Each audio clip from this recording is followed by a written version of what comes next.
This is Corey Robinson. You're watching 831vibe.com.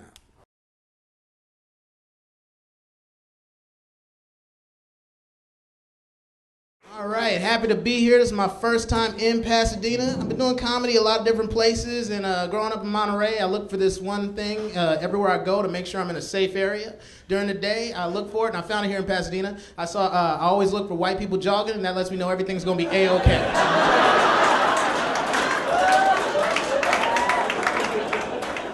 Exactly. I've been all over the country. I do the research. White people only jog in safe cities. You don't see white people run through Oakland. You do not see that.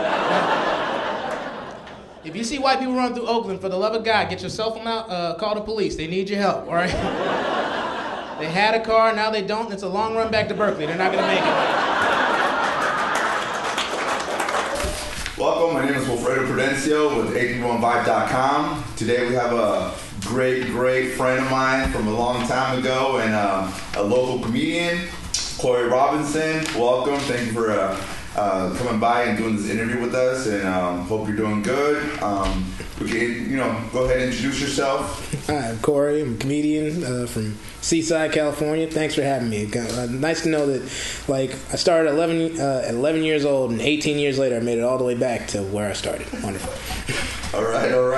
So we're gonna start off. How did you end up, here at the 831? Just about it, like how everyone does out here. My mom was married to a military guy for a while, and long before I was born, though. And they got divorced, but she still had the clearance. So when I came around, she got a job in teaching at Patton Elementary School at the time, which is I think it's Marina High School now, and been here ever since.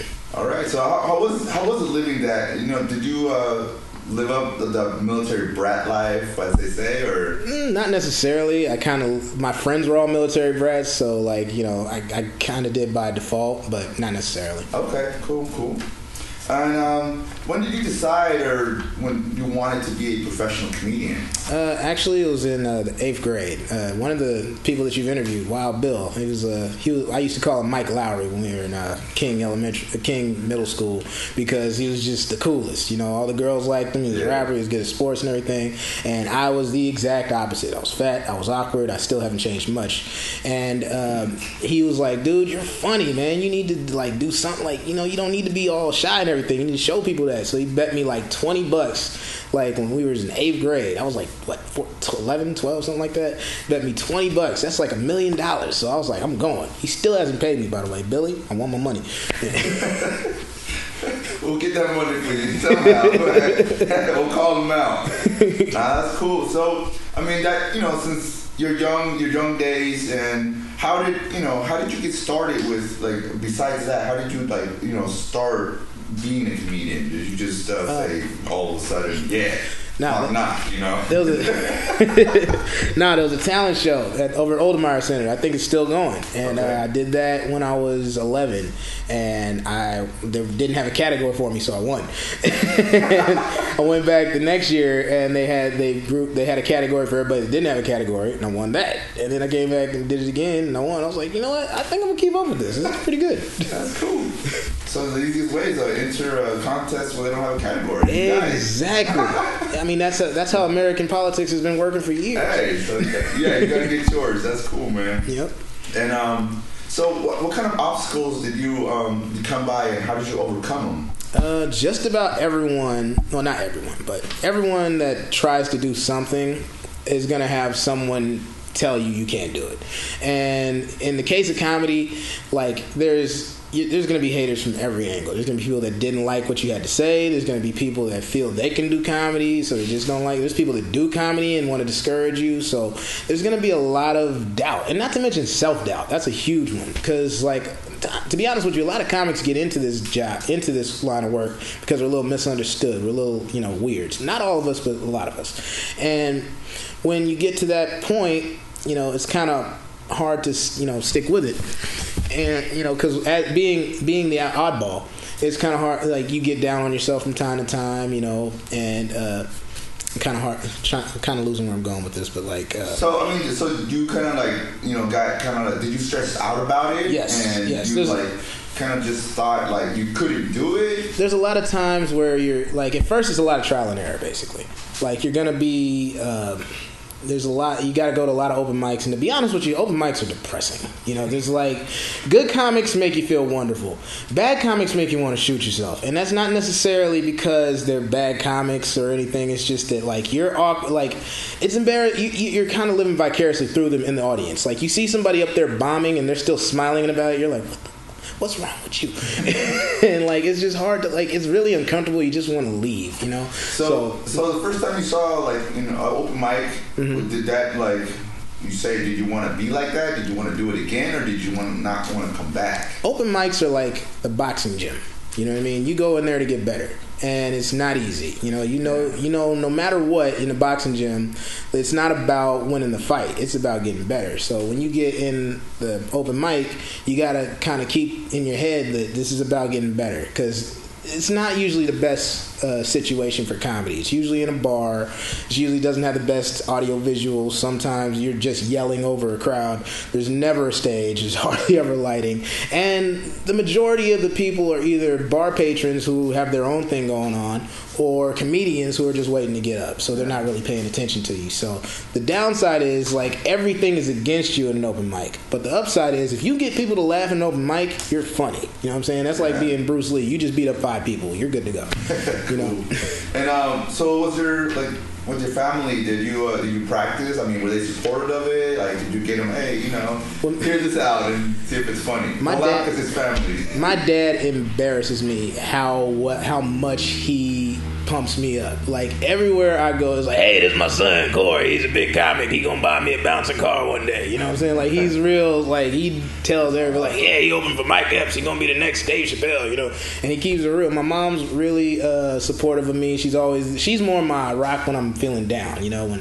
When I have a bad show or something like that, she's always the person that can help me out. And my friends are cool in general, just because, like, they've always been my practice dummies. You know, I've been working jokes in the conversation for years. You went to school with me, you know. If you sit next to me in class, you ain't getting shit done. That's just how it is. Yeah, I know that. That's why I didn't learn math that good. You know, we both copied off the Asian. It worked out for the best of us. Hey. We're here. Nah, that's cool. So, hey, to all my Asian friends, thank you for being in class with us. None of us would have gotten through mathematics without you. God bless you. Very good. Awesome. So family's always, you know, I'm glad that family's actually supportive, and your friends as well. Mm-hmm. And like, what's your next step for either you can start touring, or you know, what's your big step? Well, the thing is, I kind of got pushed into being a professional comic by my circumstances. About 3 years ago, I graduated from college. I had a job, and then I got laid off because apparently something about being a comedian doesn't make me good at other jobs. Like, I've had about 20 jobs. I think I've been fired about 25 times. You know what I'm saying? So it's not that I'm a bad worker or anything. It's just that I think I'm, you know, whatever. It doesn't really work. But that was a good, and that particular job though, like, that was the one where, like, you had to wear a suit and tie, and it was kind of like, you know, you had a certain amount you're going to make a month. And I felt bad because, you know, I felt like I let everybody down just getting out of college. And on top of that, the economy kind of took a dump on everybody. The whole college scam of having to pay all this money for your school and pay back your loans. So I was having a lot of trouble finding a job, and I was like, you know what? I was working at a gym, and like, you know, I got a degree in marketing, but I was working at a gym making $8 an hour because I couldn't hit my commission. And I was like, I can email, like, all the stuff that I'm doing to get people to come in and buy these gym memberships, I could do for myself at home on my computer, emailing around to find out where I can do comedy. And I've been doing that for about a year now. So it's not necessarily paying the bills, but, you know, it's way better than working. So do what you do. Nice. Okay, so you're going to start doing everything the way you like, you know, just having a good time with your profession now. My next step, I think, I want to, like, find a job that suits my skill set. You know, I want to be a writer, I want to be an actor, I want something involving entertainment. Nice. You know? Yeah, I can see you in that. For sure. And how many days of the year do you travel, or do you tour? I mean, what's that like? It's not as glorious as everybody thinks it is. Trust me. I'm pretty sure, like, when you get to the upper echelon, you know, Eddie Murphy, you know, Kevin Hart, Dave Chappelle, you know, when you're the top dog, I'm pretty sure it's great traveling and stuff. But, like, it's still cool. You know, like, I just got back from a trip. I went up to Tulalip, Washington. Where is that? Exactly. It's about an hour outside of Seattle, and I had to drive it.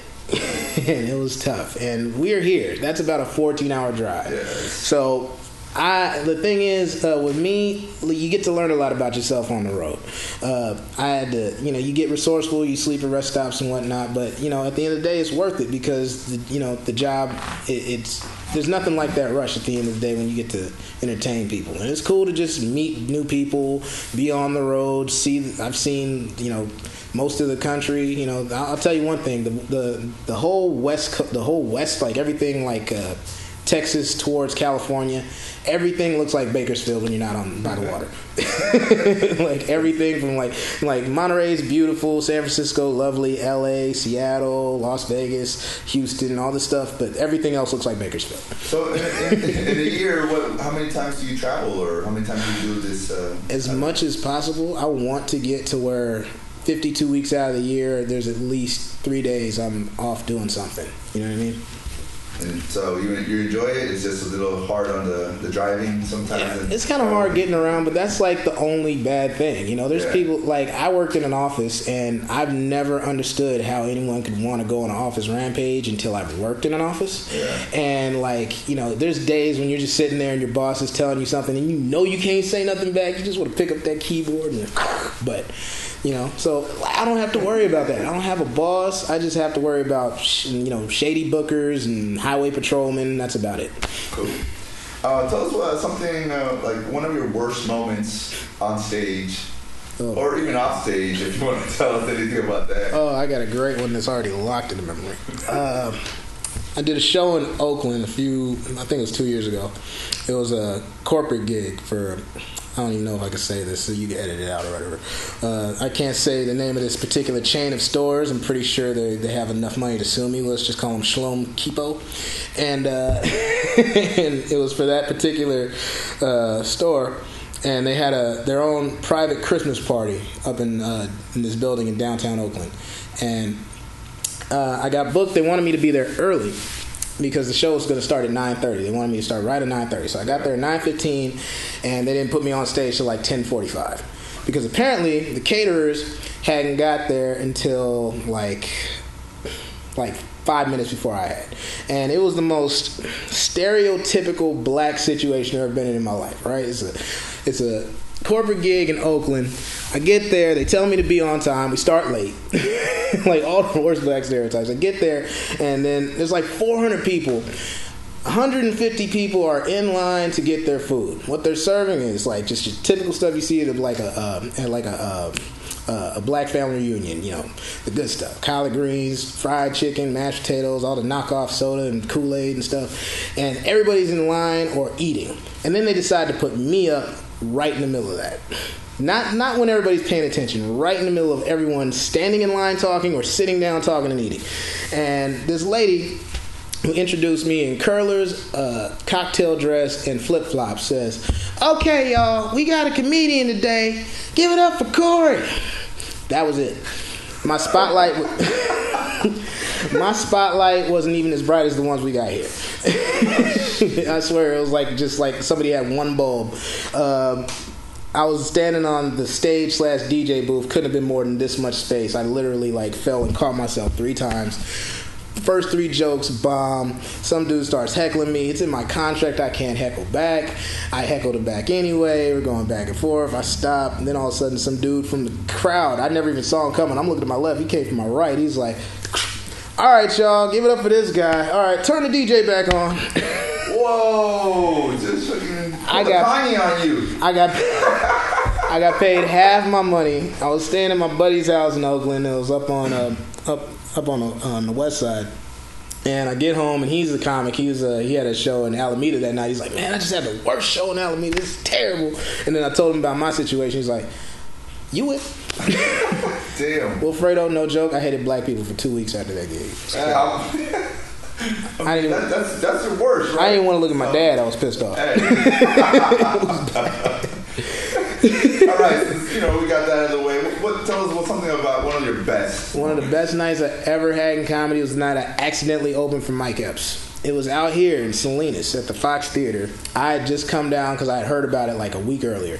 And I didn't even want to be on the show. I just wanted to see the show. And I knew one of my family friends was one of the people that was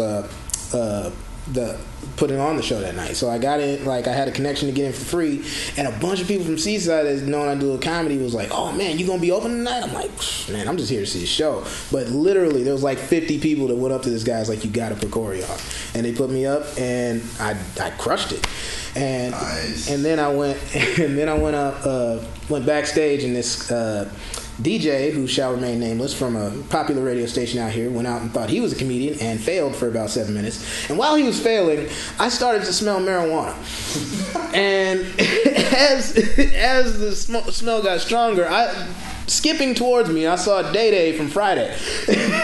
Not Mike Epps. I saw Day. And he's like, "Hey, what's going on, everybody?" And he starts taking pictures, and I was like, "This dude's hella cool." Like, we go back to the backstage. He's like, people are calling him Day. He's like, "Don't call me Day, man." I'm like, "Well, then stop being Day, man." Like, go back.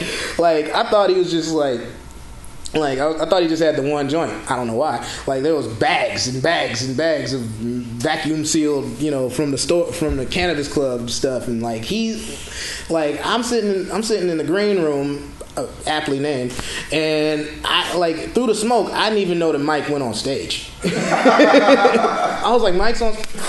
And I run out to the front, and he just crushed it, and I got to meet one of the legends, man. That was a blast. That's awesome. It's unexpected, right? Completely unexpected. That's great. That's usually the best moments. And so we'll move on, and I'm going to ask you. I mean, how do you deal with the comedy labels or labels in comedy? What do you mean by labels? Like, is there labels? I mean, I know there's like hip hop labels and. Oh, you mean like you can get signed to somewhere? Yeah, but also, like, do you consider like you consider yourself a black comedian? Oh, okay. You know what I mean? Like, they label you as. I'm actually working towards a label, to be honest with you. The thing is, with comedy, it's always going to be subjective. That's why it's kind of hard to judge a comedy competition, because what's funny to one person may not be funny to someone else. Yeah. But the majority rules, so it makes sense that way. But I got told very early in comedy, be a hilarious comic that happens to be black. Don't be a hilarious black comic, because if you label yourself such and such, you're always going to be doing the same type of shows. You limit yourself to pretty much just being a BET Comic View comic. And as long as Comic View's on TV, fine. But if that show ever gets canceled, you're going to need to reinvent yourself. So if you stay ready, you won't have to get ready. I don't try to label myself as just being black. I am black. There's no way around that. But trust me, if I could, I'd have a job. But it's just a matter of just, I just talk about my life. Yeah. And if I should get labeled around that, fine. So, what's some of the biggest obstacles you face to this day? What's challenging? Getting booked, honestly. It's the competition level in general. I think in the 80s, it was a lot easier for you to be a comic just because there was a lot less people doing it. Now, the term everyone's a comedian, it's not hard for you to go out and just try it. Yeah. In fact, I've seen a couple comics that were had just been really, really good at pretending they were somebody they weren't. I seen some comics that had a whole hype man, had cameramen and hype men and acting like they had security and stuff. Then they get up on stage and first of all, we never heard of you. Second of all, you made up these pages of the people that are liking you on Facebook. Third, you get on stage and expose yourself. So it's really just hard to define yourself away from the competition. Okay. And there's just a lot of people out there trying to make it. So where do you see yourself in that bracket of people trying to make it and people that made it? I think of myself as a really strong feature. I'm working my way up to headliner. One day I'd love to be a star, but to be honest with you, I'm a feature right now, and it's just how it is. One day I'll maybe make the jump. If not, no worries. I'm just having fun in where I'm at right now. And what gives you the strength to move forward or keep going? To be honest with you, I'm good at it. There's a lot of things in life I failed at. This one I seem to be pretty good at. So the fact that I just keep going and people keep telling, the motivation from people coming up after the show, man, you're really funny. That was great. And people that are man, I had a terrible day today and I wasn't going to come tonight and I'm so glad you were here. That's what keeps me going. Nice. And we were talking about jobs and stuff, and there are a lot of people that get stuck in jobs that they really hate and are too scared to pursue some of their dreams or what they actually want to do. I mean, what advice do you have for them? People that are stuck in their jobs. Yeah, that they hate their jobs, or they have something in mind that they want to do, something they dreamed of, but they're just scared, or they're just kind of like cautious about it. What? I'm not gonna tell you to follow your dreams. I'm gonna tell you to stop dreaming. I'm gonna tell you to get real, figure out what it is you got to do, and then do it. You know what I mean? Because like I don't like the whole thing about even being a dream. It can happen. It's a vision. You know. Nice, good. And what projects are you working on right now? Working on actually starting up my own gig out here. I was doing it in the past. It's called Laughing at the Bluefin. I'm going to be starting it back up pretty soon, October 26th. It's basically just the outlet to get my friends in comedy to come out to Monterey, see the beautiful sights, and entertain the people, and hopefully make a little bit of money in the process. But other than that, my job is to make a funny comedy show. That's all I've ever wanted to do. You know, a lot of comics are out for the money. Some, like a lot of people, are out for the business. I just want to see people laughing. Nice. But you know, you can't pay the rent with laughter. So understandable, yeah. So what's next for you besides comedy? What's next for you? For me, I'm basically, no offense to 831, I love it out here, but it's a little cramped for my profession, so I need to venture out, hopefully to Los Angeles, possibly New York. I'd love to, move to a bigger area, do bigger things. I'd like to be able to keep running the room here, or possibly, other comedy clubs. I want to be a touring comic. I want to be able to do some writing, and I would love to be able to start learning the business of comedy and become like a booker or an agent or something like that. Have my own comedy industry. In fact, keep a lookout for Robinson Comedy Services coming 2014. All right, we'll look out for that. Mm-hmm. And last question, what makes you 831? Birth. I couldn't get away from this place if I tried, man. This is one of the best places on earth to get started, because it's a beautiful melting pot. You know what I'm saying? I think we were lucky enough to be here where I don't think you get to be completely prejudiced if you grew up here, because you were raised around everyone. You're raised around poor people, rich people, black kids, white kids, Mexicans, Asians, Filipinos, Pacific Islanders. So you get to learn. That's kind of where my comedy comes from. People are like, oh, you're racist. I'm like, you're right. No, I'm racial. I talk about the things I've seen. Nobody's a racist. You know what I'm saying? You live. Exactly. Yeah. And I keep it real. I'm not politically correct about it. You know what I mean? All right. So once again, thank you for coming and doing this interview. It's great to have you. Best of luck with everything. 815 is going to have your back. We try to help you as best we can with anything that we have. So check it out online. Wilfredo, we got Corey Robinson. Thank you once again. And 815.com. Peace. CRShowtime.com. Go to the website. Thanks, sir. Dude, you funnier even on camera, dude. What the hell?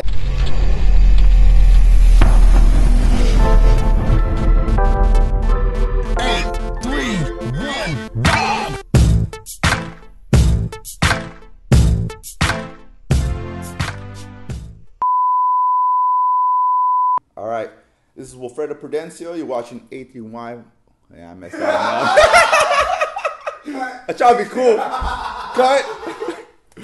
Corey was staring at me, y'all. I had to make it funny. That's going on. Yeah, that's going on. Shit.